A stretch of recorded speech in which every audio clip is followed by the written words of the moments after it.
그 사람에게는 신분이라는 게 있습니다. 신분이라는 말은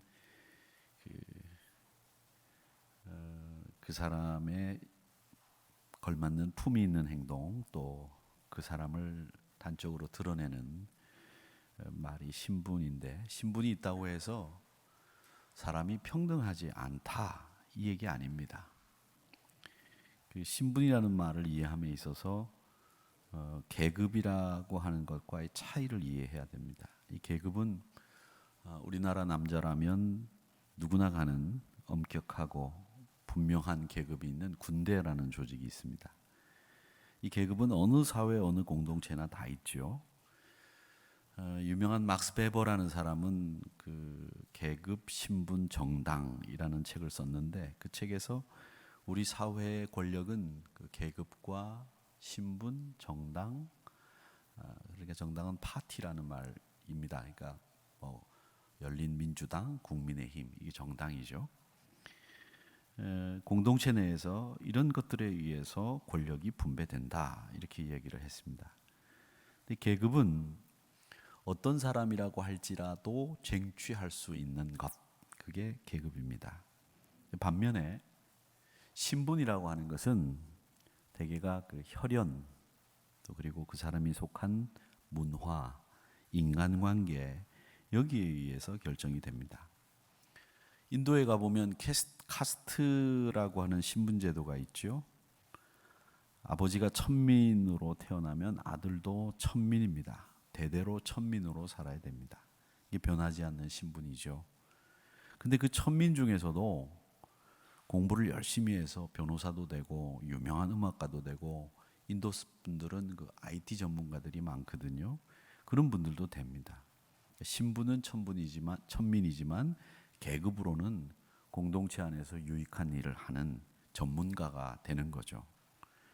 이처럼 그 신분은 잘 변하지 않고 또 우리 힘으로 어쩔 수 없는 이런 요소가 많습니다.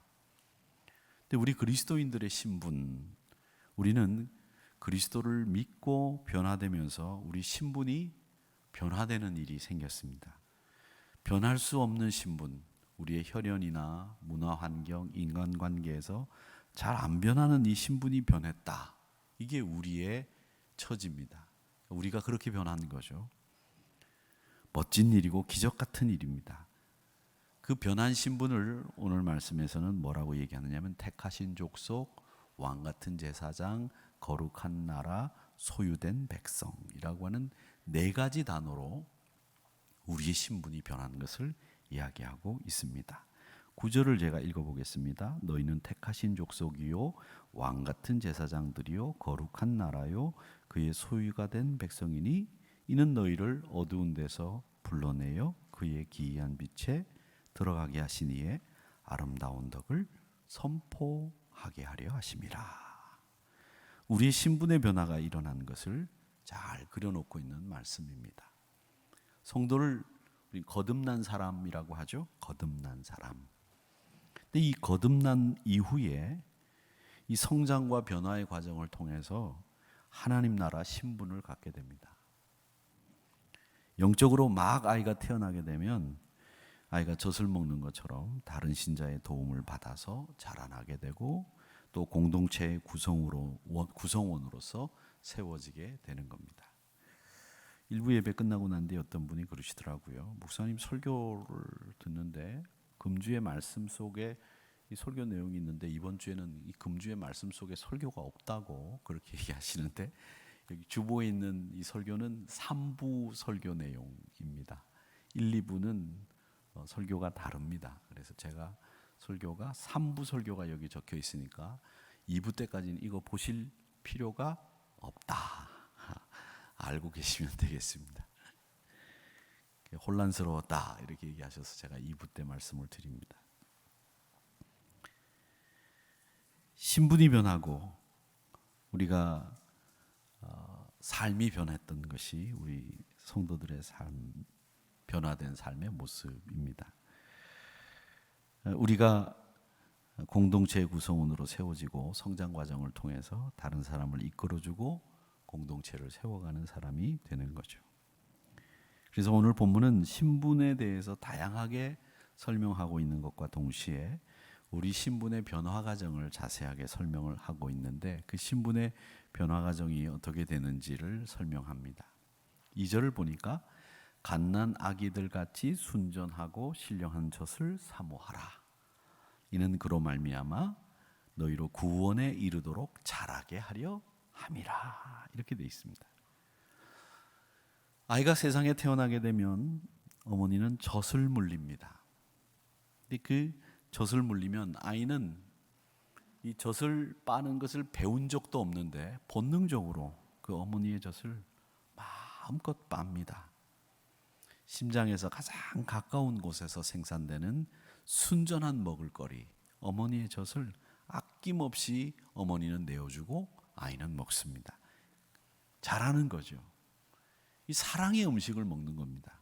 아이는 영양분도 공급받지만 어머니의 심장 소리를 들으면서 어머니의 사랑을 충분히 체험하면서 자라는 거죠.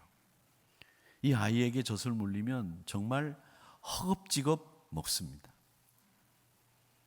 정말 걸신 들렸다라는 말이 어울릴 정도로 정신없이 어머니의 젖을 빨죠.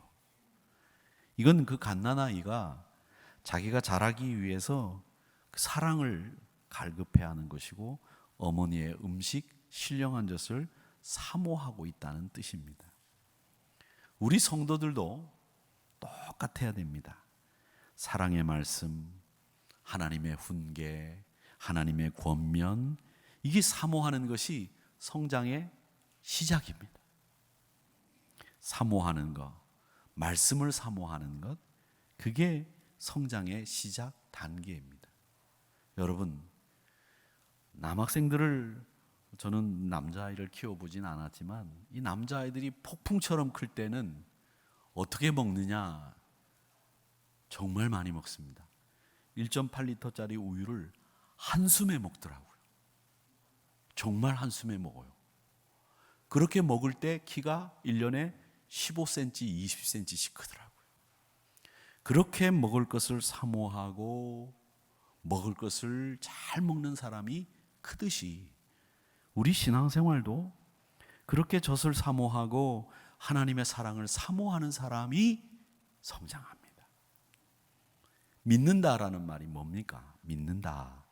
라틴어로 이 믿는다는 말을 크레도라고 하는데 이 크레도라는 말이 두 단어가 합쳐진 말인데 심장이라고 하는 라틴어 코르라고 하는 말과 내어준다라고 하는 두라는 단어가 합쳐져서 크레도, 믿는다, 이 말이 된 겁니다. 마음을 온전히 주는 일, 내 심장까지 내어주는 일, 이게 바로 믿음이에요. 그 믿음을 하나님이 원하시기 때문에 우리는 그 믿음을 가지고 살려고 한다면 항상 신령한 젖, 사랑의 음식, 그것을 간절히 사모해야 되고 사랑의 음식인 이 말씀을 사모하는 일에 우리 마음을 온전히 두어야 합니다. 이렇게 사모하는 사람들이 영적인 지각이 깨어나게 되고 새로운 경험들을 하게 되고 또 그 경험을 한 것을 바울 사도가 로마서 13장 11절, 12절 여기에 기록을 해두고 있는데 이 말씀은 그 유명한 어거스틴이 타락을 했다가 이 말씀을 읽고 변화된 내용이 오늘 이 말씀 로마서 13장의 말씀입니다. 얼마나 타락했는지 어머니가 암브로시우스 목사님에게 가서 우리 아들 이제는 구원받을 길이 없나 봅니다. 탄식을 할 때 그 암브로시우스 목사님이 하신 유명한 말이 있죠. 기도하는 어머니를 두지 않았습니까? 타락한 그 아들 어거스틴이 그 기도하는 어머니를 둔 아들은 절대 타락하거나 망하지 않습니다 했다는 그 유명한 이야기가 여기서 나옵니다.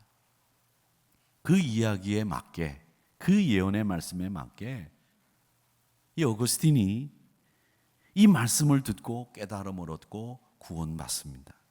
그 구원받은 말씀이 너희가 이 시기를 알거니와 자다가 깰 때가 벌써 되었으니 이는 이제 우리의 구원이 처음 믿을 때보다 가까웠음이라. 밤이 깊고 낮이 가까웠으니 그러므로 우리가 어두움의 일을 벗고 빛의 갑옷을 입자. 이 말씀으로 변화를 받았습니다. 그리고 그가 변화를 받은 다음에 외친 말씀이 이사야서 45장 22절의 말씀입니다. 땅의 모든 끝이 내게로 돌이켜 구원을 받으라. 내게로 돌아오거라. 구원받아라. 나는 하나님이라. 나 말고는 구원받을 사람이 없다. 이 말씀이 이사야서 45장의 내용입니다. 사랑하는 성도 여러분, 신령한 젖을 사모하는 것, 세상을 사모하지 마십시오. 세상에 사모할 것들이 많이 있습니다. 여러분, 얼마나 사모할 것들이 많습니까? 얼마나 좋은 것들이 많습니까? 그런데 진짜 우리가 사모해야 될 것은 말씀인 것을 기억하시고 신령한 젖, 그 사랑의 음식을 사모하면서 우리 신분의 변화의 첫걸음을 떼시고, 여러분들이 그 신령한 젖인 이 말씀을 사모하셨기 때문에 여러분들의 신분의 변화가 일어난 겁니다. 여러분이 택하신 족속이요, 왕같은 제사장이요, 거룩한 나라요, 그의 소유된 백성이 된 것입니다. 또 하나, 우리가 그렇게 신분의 변화가 일어나게 된 데에는 또 하나의 과정이 있었습니다. 5절을 읽어보면 너희도 산돌같이 신령한 집으로 세워지고 예수 그리스도로 말미암아 하나님이 기쁘게 받으실 신령한 제사를 드릴 거룩한 제사장이 될지니라.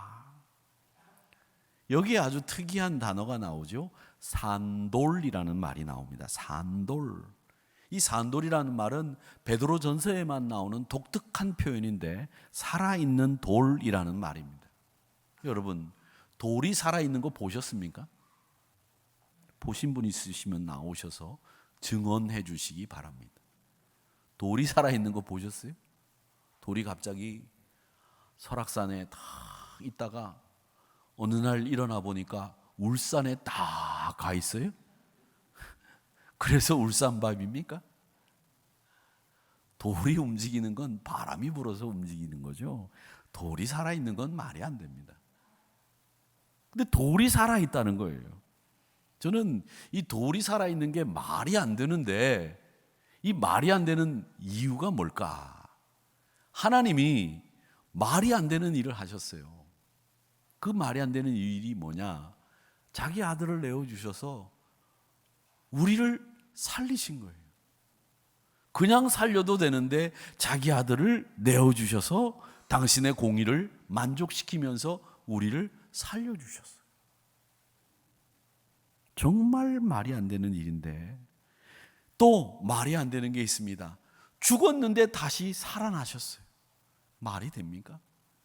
그런데 우리는 그걸 믿죠. 산돌이신 그리스도, 그분이 죽었는데 그분이 부활하셨고 우리가 그분을 부활의 첫 열매로 부르면서 우리도 부활에 동참할 것을 믿는다는 거예요. 세상 사람들은 말이 안 되는 얘기죠. 이게 바로 산돌이 가지고 있는 의미다. 저는 그런 생각을 합니다. 근데 이게 예수 그리스도를 가리키는 말씀이에요. 죽었으나 살아있습니다. 버림받았으나 모퉁이 돌로 요긴하게 쓰이는 돌이 되신 분. 시편 118편 22절 말씀에 보면 건축자의 버린 돌이 모퉁이의 머릿돌이 됐다. 다니엘서 2장 34절의 말씀에 보면 손대지 아니한 돌이라는 표현이 나오는데, 이게 다 그리스도를 표현한 말이고, 고린도전서 10장 4절에 보면 신령한 반석이라는 말이 나오는데 이 반석이 바로 그리스도. 시편 118편의 말씀에 보면 건축자들이 필요 없다고 버렸어요. 그런데 그 돌이 집을 짓는데 가장 요긴한 돌이 됐다는 거예요. 여러분, 저는 이 건축자의 버린 돌 된 것이 모퉁이 돌이 되고 요긴한 돌이 됐다는 말이, 이 말씀을 볼 때마다 제가 생각나는 게 두 가지가 있습니다. 두 가지. 뭐가 생각날까요? 여러분이 상상할 수 없는 이야기를 제가 생각합니다. 두 가지가 생각이 나요. 하나는 뭐가 생각나느냐면 닭갈비가 생각이 나요. 또 하나는 아구찜이 생각이 납니다.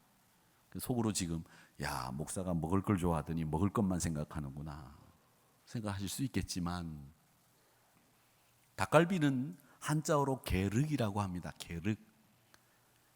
게륵이라고 하는 이 단어는 어디에 쓰이느냐 하면, 이 먹기에는 귀찮고 버리기에는 아깝고 이러지도 저러지도 못하는 게 게륵이라고 하는 말로, 닭갈비라는 말로 쓰이는 거예요. 지금 여러분들이 먹고 있는 춘천 닭갈비는 사실 닭갈비가 아니에요. 닭갈비가 그렇게 먹을 게 많지 않습니다. 잘 모르시는가 본데, 여러분들. 그 다음에 또 하나 생각나는 것은, 어부들이 생선을 막 잡다가 아구가 같이 끌려 올라와요. 야, 이렇게 못생기고 이런 게 뭐하러 따라오나 버렸어요. 근데 그 버린 걸 주워다가 찜을 콩나물 넣어가지고서 만들었더니 세상에 이렇게 맛있는 음식이 없는 거예요. 쉽게 생각하세요. 바로 예수님이 그런 분이었다는 거예요. 쓸모없다고 버림받았는데 그 돌이 가장 요긴하고 가장 맛있는 음식이 된 거예요. 가장 소중한 존재가 된 거죠. 우리를 죽음에서 생명으로 인도해내신, 건축자들이 버렸다고 생각하고 필요 없다고 생각했던 그 돌이 우리에게 생명을 주신 살아있는 돌이 되셨다. 부활의 생명이 있는 돌이 되셨다라는 겁니다. 여러분, 신분의 변화에서 이 영혼을 사모하는, 하나님의 사랑을 사모하는 말씀의 주인공들이 되셔야 되고, 그 다음 이 우리가 생명이 있는 돌처럼 생동하는 공동체의 구성원이 되어야 됩니다. 이 공동체가 어디냐? 교회라는, 주님이 살아계시듯이 교회를 구성하는 모든 산돌이신 여러분들이 부활신앙으로 살아있으셔야 되고, 또 생명력 있는 교회를 만들어 가야 되고, 여러분들 산돌이신 여러분들이 거룩한 제사장으로 신분의 변화를 경험하시고 경험했다는 믿음이 있으셔야 됩니다. 시편 118편 22절의 말씀처럼 건축자의 버린 돌이지만, 이사야서 28장 16절의 말씀처럼 시온의 귀하고 견고한 기초돌이 되셔야 합니다. 가장 귀한 모퉁이 돌이 되어서 교회 공동체를 이끌고 간다는 것을 여러분 잊지 마세요. 여러분 한 분 한 분이 우리 하누리 공동체의 가장 소중한 분들이고, 여러분 한 분 한 분들이 이 하누리 공동체를 세워가고 있다고 하는 것을 기억하시기를 바랍니다. 여러분들이 그래서 살아있어야 됩니다. 죽었으나 살아있는 사람, 생명이 있어서 다른 사람에게 생명을 나누어 주고 생명을 마음껏 누리고 생명의 향유를 통해서 많은 사람들에게 새로운 삶을 열어가도록 만들어주는 신자, 그 사람이 택하신 족속이요 왕같은 제사장이요 그의 소유된 백성이고 거룩한 나라라는 것을 잊지 마시기를 축복합니다. 하나 더, 우리는 왕같은 제사장으로 성숙해야 합니다. 여러분들이 이 왕같은 제사장이라는 말이 9절에 나옵니다. 이 왕같은 제사장이 뭘 의미하는지 좀 알 필요가 있는데, 왕같은 제사장을 신약 성경에 쓰여진 그리스 말 원문에 보면 바실레이온 히에라투마 이렇게 돼 있어요. 근데 이 바실레이아라는 말이 있죠. 이 앞에 나오는 바실레이아, 바실레이, 이 말이 나라라는 뜻이에요. 그리스 말로 바실레이온 그러면 나라를 다스리는 왕이다 이런 뜻이에요. 근데 왕 같은 제사장 그러면 제사장인데 왕 같은 사람인지, 왕인데 제사장 같은 사람인지 구분이 잘 안 됩니다. 여러분은 어떻게 해석을 합니까? 왕 같은 제사장. 제사장이 원래 본업입니까? 왕이 본업입니까? 제사장이 본업이라고요? 아니면 어떡할래요?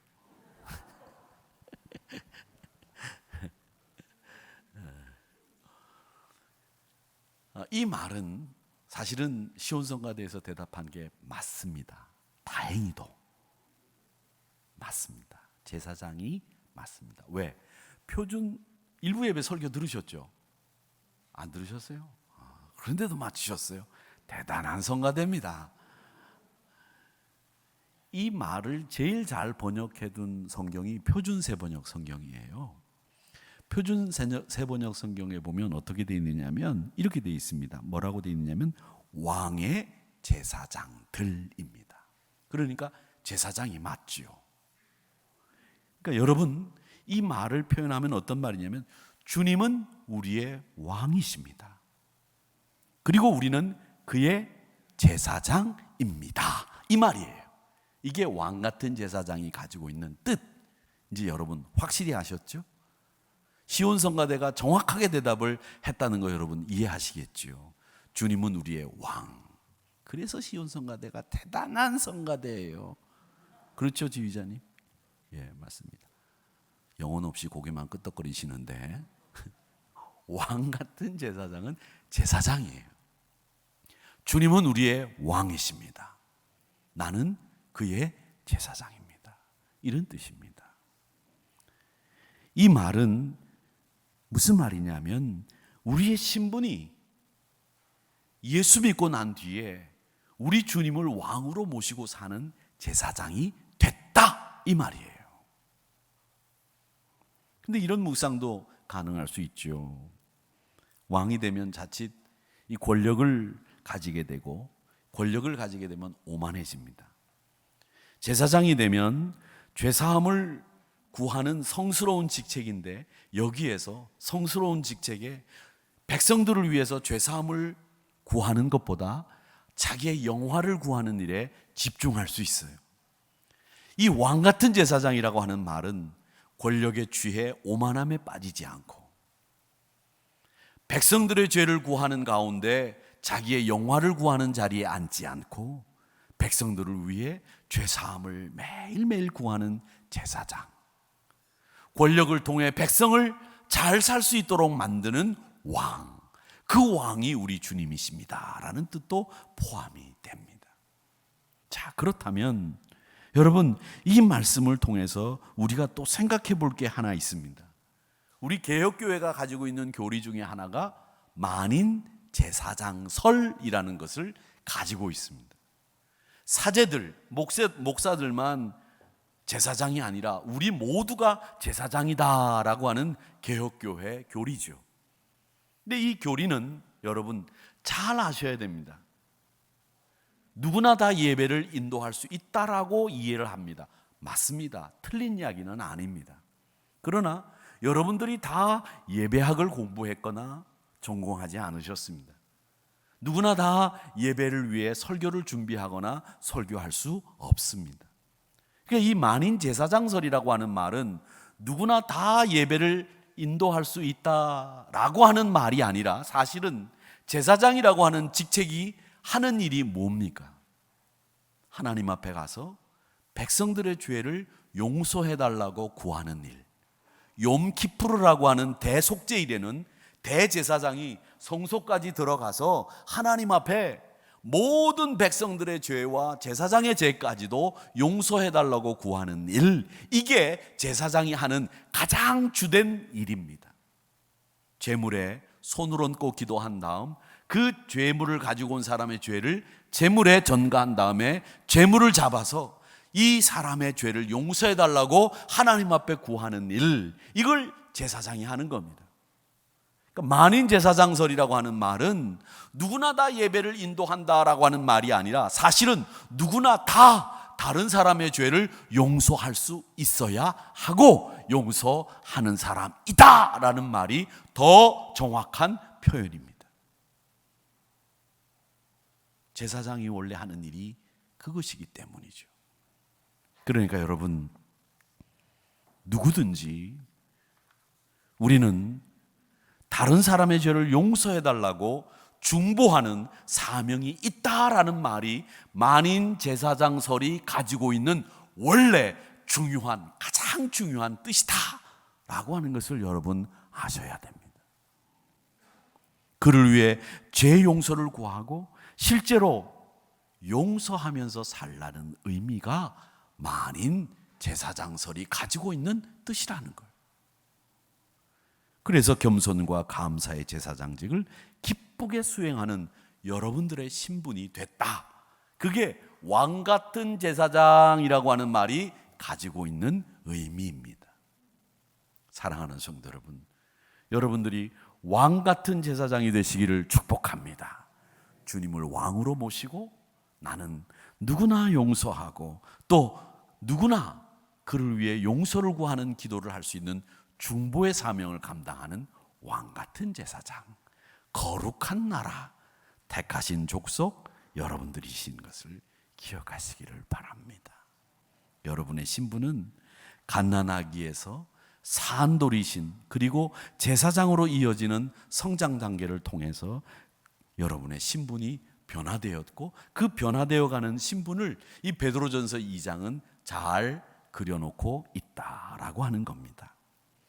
버린 돌처럼 보이지만 가장 소중한 존재, 가장 요긴하고 필요한 존재가 된 여러분들을 의미하는 말씀이 산돌입니다. 이제 더 나아가서 다른 사람을 용서하고 주님을 왕으로 모시고 사는 왕 같은 제사장의 신분의 변화를 경험하고 그것을 널리 알리는 여러분들이 되시기를 주님의 이름으로 축복합니다.